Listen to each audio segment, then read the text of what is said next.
Yeah. Sounds good. Well, let's just get into it then. I want to start on, first of all, can you kind of give people a background again, since we're going to be talking turkey calls, and if they haven't, they can go back and listen to the episodes you've been on with us before. But just real quick, kind of what you do and how you kind of, for lack of a better word, are an expert on turkey calls. Well, I'm no expert. I work for Woodhaven Custom Calls in Heflin, out of Heflin, Alabama. I do product development. That's what I've done my whole career. I worked for Knight and Hale, worked with bone collector game calls, Primos, and that's what I've always done, is product development. There you go. So that's what we're going to get into tonight, is basically the product, because I think, and for me even, because I'm a fairly new turkey hunter, it can be daunting going through all the different types of calls and trying to sort through and figure out what you want to use, maybe what you should use in certain situations. So I guess just kind of to get it going, as a beginner, let's start there. You got a guy who's just picked up turkey calling. He's starting to learn a mouth call a little bit. Is there a certain type of call or a certain cut or any kind of reed type or whatever that you think would be best for a guy that's just starting? Is there some that are maybe easier than others, I guess? Well, there's a perception that there's some that are easier than others, and it is to some degree, but, Kenyon, a lot of that depends on you, the person that's running it. We can, and I want to help you with this, so to speak, because I thought this for a long time. There's literally 10,000 cuts of mouth calls and different layups and different materials and, different tape and all this stuff. And you can spend a fortune real quick trying to find a call that suits you. Mm-hmm. So the first thing, when it comes to mouth calls, that I would suggest to anybody just starting out, the very first thing you need to do before you do anything else is figure out where your airflow is, in your mouth. Because if you'll notice, there's some cuts that are on the left side of the call. There's some cuts that are on the right side of the call. And then you've got some that are just right down the center. Mm-hmm. Okay. And, I trust me, I did it for several years trying, my air is on the left side. So, the cuts, all the cuts that I can run are on the left side of the call. But I spent several years, because I didn't know any different, trying to make, Sean Wright, Scott Ellis, Billy Yargis, all these people, all these cuts that you see them running and they're fantastic. Mm-hmm. I tried to run those, and I never could do it. Never could get the yelp right. Right. Much less anything else. And so finally one day I just thought, and somebody had asked me one time, where do you feel like your air is at going in your mouth? When you're running that call. I don't know. Mm-hmm. I don't know. And it was, it's Troy Ruiz with Primos. He's, I was talking to him about it. And he said, you need to find out, which side. So I went and I bought 3 calls. I bought a ghost cut, and then I bought just a combo cut, and then a reverse combo cut. Mm-hmm. And I popped the combo cut in my mouth, and it was all rasp. I throw the reverse cut in my mouth, and I can get the clear front and then the rasp on the back end of it, Mm-hmm. I tried the ghost cut, and it was just, So that told me that my air was left side, and that I needed to run a left-sided cut. So that's the biggest thing that I could tell somebody that will help them the quickest, in my opinion. Mm-hmm. And, there's nothing's going to beat practice and repetition. Yeah, right. But the big thing to get you there quicker and save you a lot of money is find out where your airflow's at. If you guys are looking for your own piece of ground to manage and hunt, Rodney Hawkins is the guy you need to talk to. He grew up hunting and fishing in Southern Illinois, and he's now putting that love for the outdoors into selling recreational properties as a land specialist with Midwest Farm and Land. Midwest Farm and Land isn't your average real estate company. They do residential properties, but they also do a ton of recreational property sales as well. Rodney himself sold over $7 million worth of properties last year alone. They've got agents like him all over Illinois, so they're really a local company with a national reach. For more info on them, what might be available, or even getting your property listed if you're looking to get rid of one and maybe get into something else, you can contact Rodney directly at 618-925-3153, and he'll get you taken care of. He's also got his own company called RG Outdoors that currently has products from Radix Hunting, Tactacam trail cameras, Camo Dust, and he's adding new stuff all the time. So if you're interested in any of that, go over to their Facebook page, RG Outdoors. Email them at rgoutdoors@yahoo.com. Or again, just call Rodney directly at 618-925-3153. Right. Rip, on that, were you looking for what you could get the most versatility out of then, where you could get everything you were looking for in that call? Is that how you settled on that one? Well, that's where it ended up, but that wasn't what I was looking for. Gotcha. I was looking for this specific yelp that I'd heard over and over in the woods, and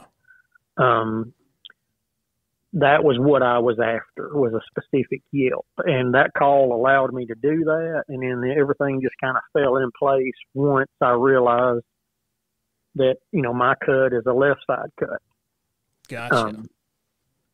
And I run a 3-reed with a, two, it's the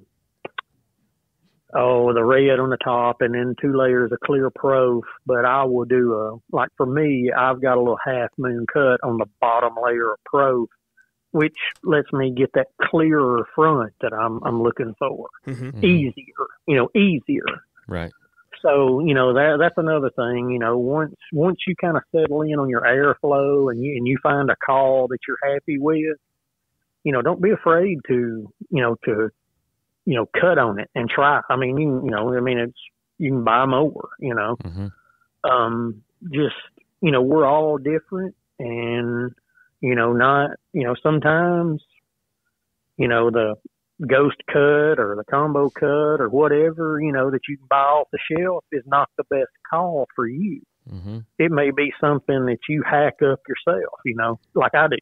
Right. And, yeah, and I guess go ahead. What sounds like is, if there's a guy out there who is a beginner on this, it's not finding there's not one call that's going to be like the answer necessarily. For most people, it's going to be finding out individually what works best for you. Like there's not just one call that's going to be the answer for everyone. It's going to take a little bit of time and maybe a little bit of research and just kind of going through and figuring out what works for you. Yeah. Figure out where your air is at and figure out what layup, what materials, because there's different stretches, there's different thicknesses of material, and, there's guys, like Harold, mm-hmm. Harold Knight. Okay. He generates a tremendous amount of air in his lungs. Mm-hmm. So he literally can run anything. I mean, you could take a rubber glove and put it in a mouth call frame, and he can run it. Are you saying he's a blowhard? No, okay. No, I'm saying he's full of hot air. Okay, yeah. Oh no, that's great. But there's Colton Dyer. He's another one. He generates a lot of air. Mm-hmm. So he can run a looser stretch. And then you got people like Scott Ellis. They literally can run. He can run anything. It doesn't matter what it is, what the layup is. Billy Yarkus. Mm-hmm. He can. Nick Wilson. These guys, they practice, and mm-hmm. and they're just masters with them. But, for the everyday people like us that's not at that level, figure out where your airflow's at, and then, try some different calls with the cut on that side that works for you, and, get you something you got confidence in. Right. If you guys plant food plots and you don't know who Grandpa Ray Outdoors is, you need to look them up. They specialize in providing the best nutrition for whitetail deer on your property, starting with the soil. They've got a full line of high-quality food plot seed and plant foods with over 14 different food plot blends to choose from. You won't have any trouble finding what you're looking for. They've got fall and spring blends, corn and beans, switchgrass, liquid fertilizer, soil test kits, you name it. When it comes to planting, they've got it. They're not just about selling their products, though. They were started in 2015. John, the owner, has been in the business since 1991. So with that knowledge that he's acquired, he's going to be able to answer any questions you have about what blends would be best for your specific property. That way you can achieve the best results possible. Like us, John and his team don't believe in a cookie-cutter approach to wildlife nutrition. They're going to treat you and your situation individually. We've used tons of their seed on client properties, on our own properties, and the results have always been as good, if not better, than advertised. That's why we partnered with them in the first place. If you want to, go to grandparayOutdoors.com, use the discount code RHO Podcast. That's all lowercase, no space, and you get 5% off your entire order there. You guys need to go check them out if you care about getting the most bang for your buck when it comes to your food plots.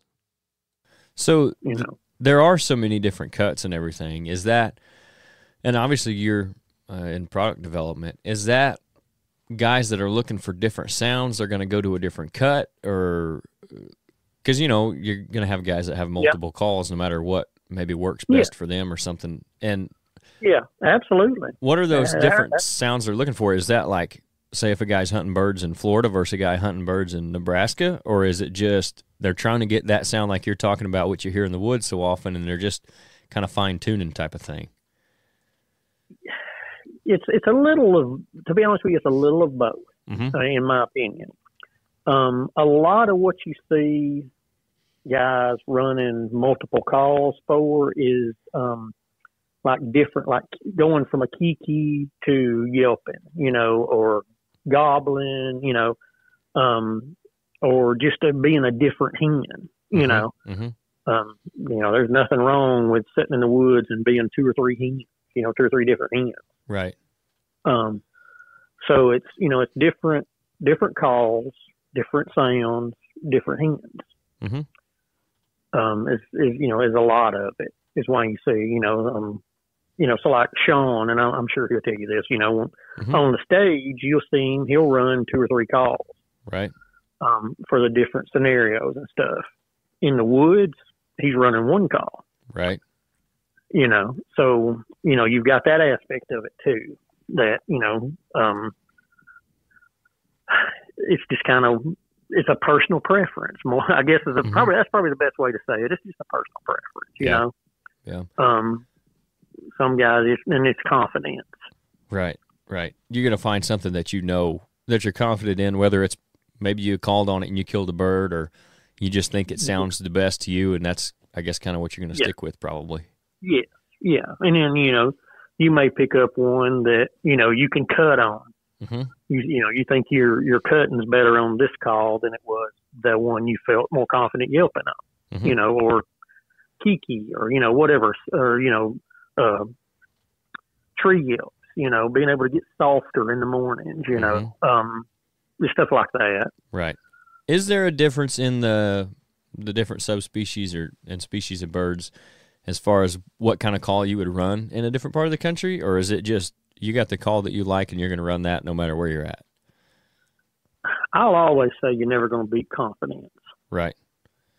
But and then again, it's like everything else. You're going to get some different opinions on this. Oh, for sure. To me, it's more about the terrain you're hunting.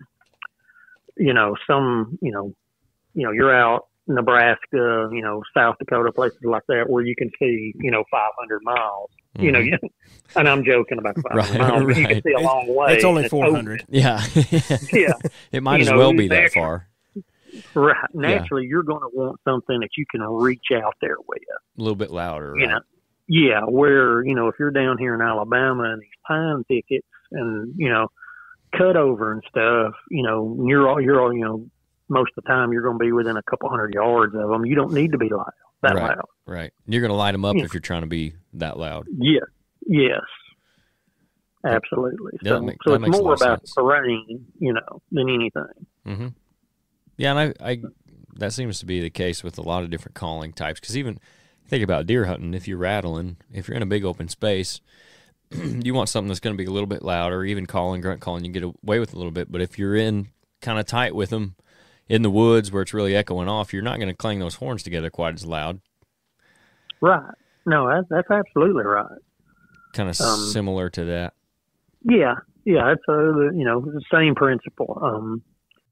The off season is upon us, and we all know that the path to success next season starts now. To consistently harvest mature bucks, you need to make the most of the upcoming months, and to do that, you need a solid plan. That's where we can help. If you guys want to improve your property to reach its full potential for wildlife, reach out to us about a consultation.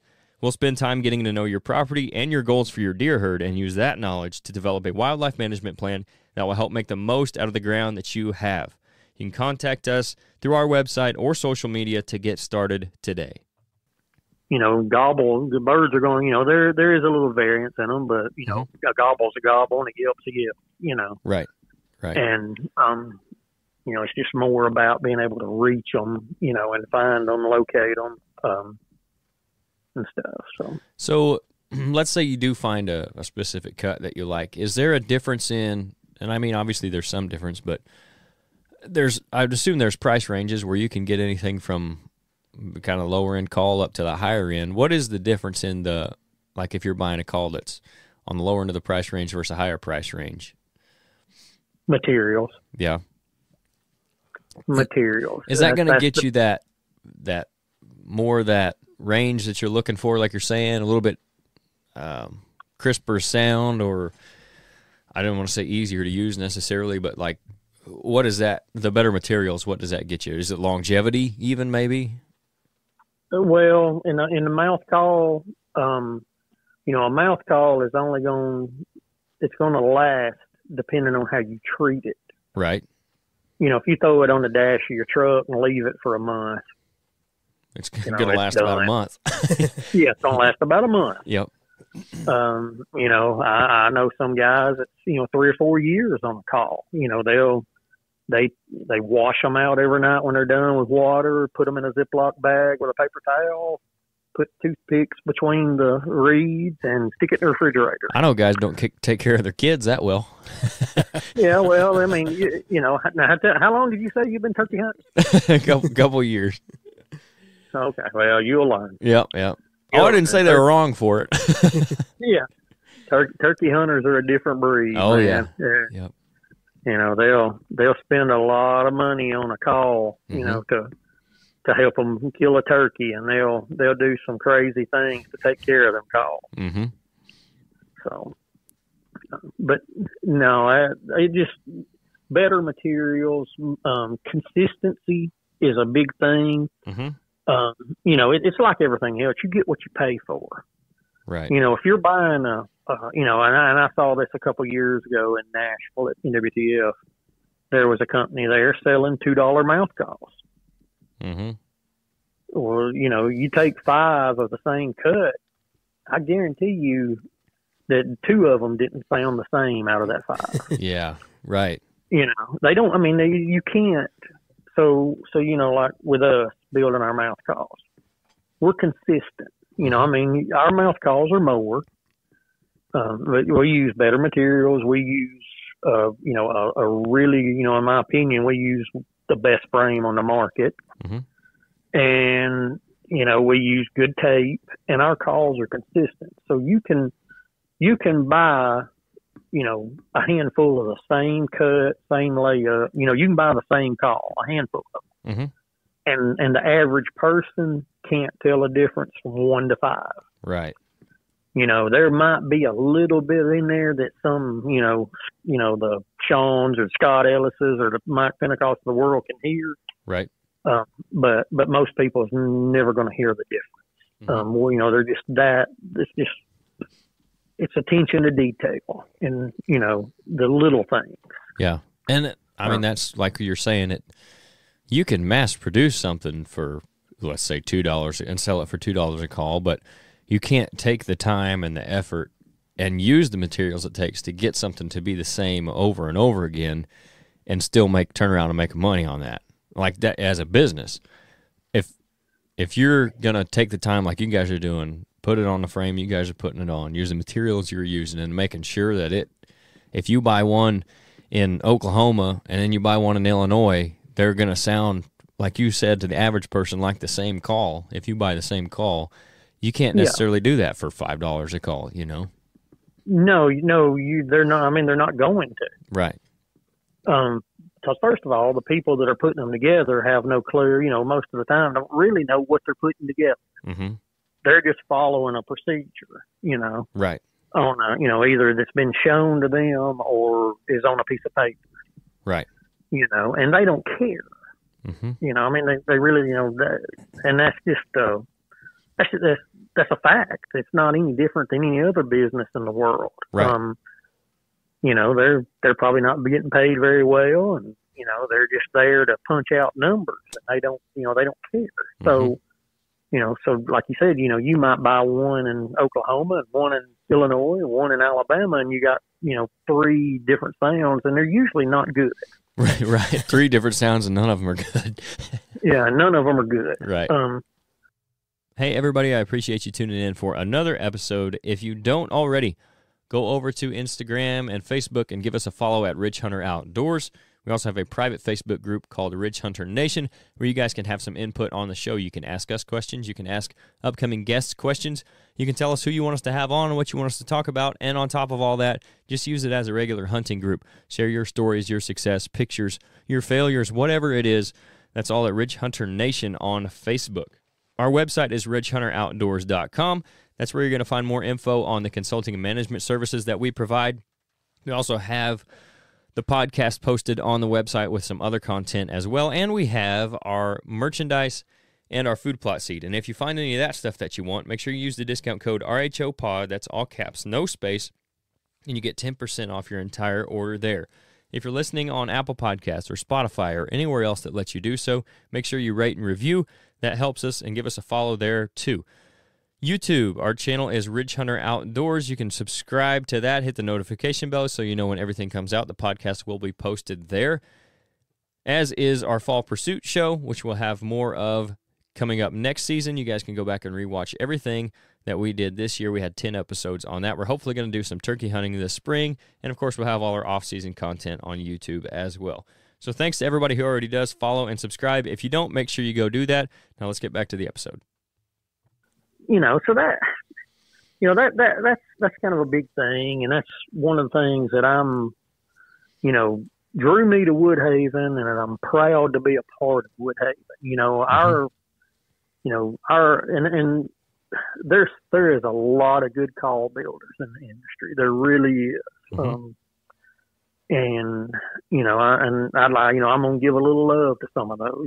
Lyle Gilbert at Houndstooth. Mm-hmm. Builds great calls. Terrence down at Rolling Thunder, dead end game calls. And I'm sure I'm missing some, but Right. There's a lot of good call builders. But for me, at Woodhaven, and it's personal with everybody in that building, and we just don't put a bad call out. Right. We will lose money on a call before we'll put a bad call in a package. Yeah, and I think that's the way you have to be. Mm-hmm. It is. The way you should be, at the very least, the way you should be. It's the way you should be. Mm-hmm. And, so like pot calls, Mm-hmm. you've got about as many pot calls as you do mouth calls. Right. And they're all different from manufacturer to manufacturer as far as the sound, the quality. Mm-hmm. But like ours, I know how they go together. Right. And I've been doing this a long time. You're never going to see a pot call put together any better than a Woodhaven pot call. Mm-hmm. Because you got one person that glues the surface in that call, and she's been doing it for several years, and she is very good. Yeah. and very consistent. That's the key for sure. Consistent. So you take a you take a Woodhaven call and you look at the glue ring, like on glass, or something, crystal or whatever. Look at the glue ring on it. It's immaculate. It's perfect all the way around. Mm-hmm. And then you go to, one of these $30 pot calls that you see hanging in Walmart or somewhere. And the glass, you look at the glue ring around it, you'll see wads of glue running down into the cup, yep. Out under the surface, and all that affects the same. Yeah. Yep. So, you again, you get what you pay for. Yep.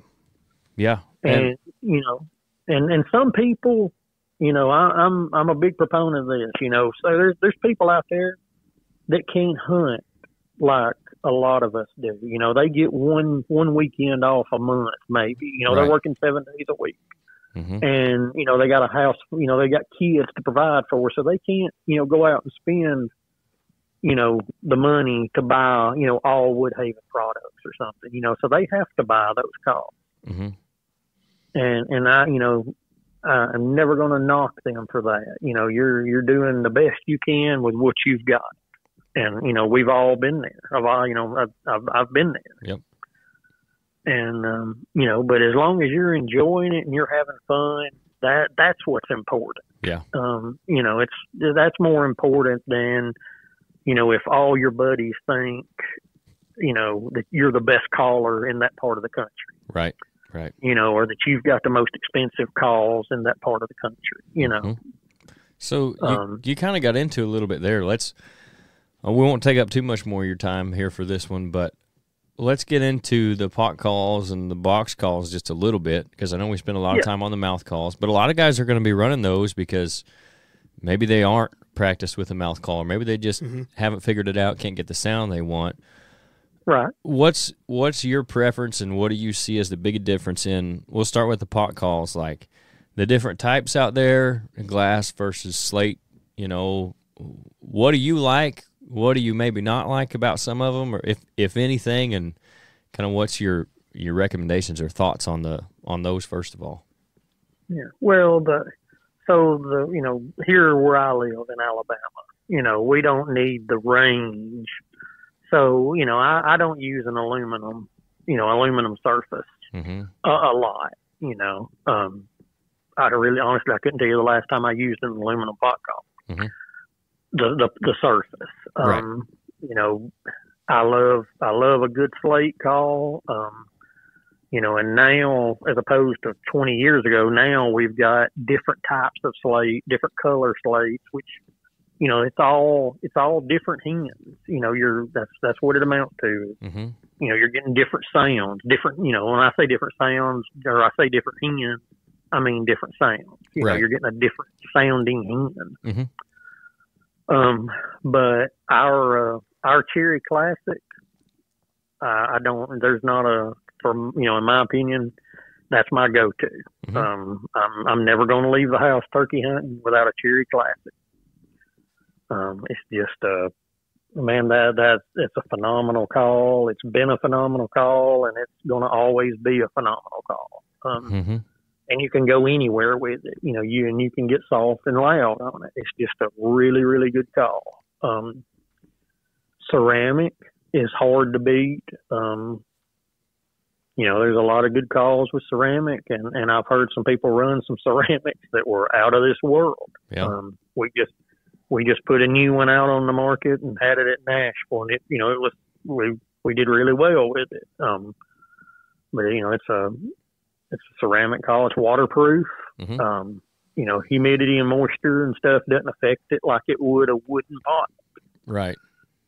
So, I usually try to take one with me just because I live in Alabama, and humidity is a thing here. Yeah, for sure. A lot of days you can wear it. Yep. But that's kind of it. It's just everything about turkey hunting is sounds. Mm-hmm. As far as calling goes. Right. Right. It's just different sounds. You get different materials to give you different sounds.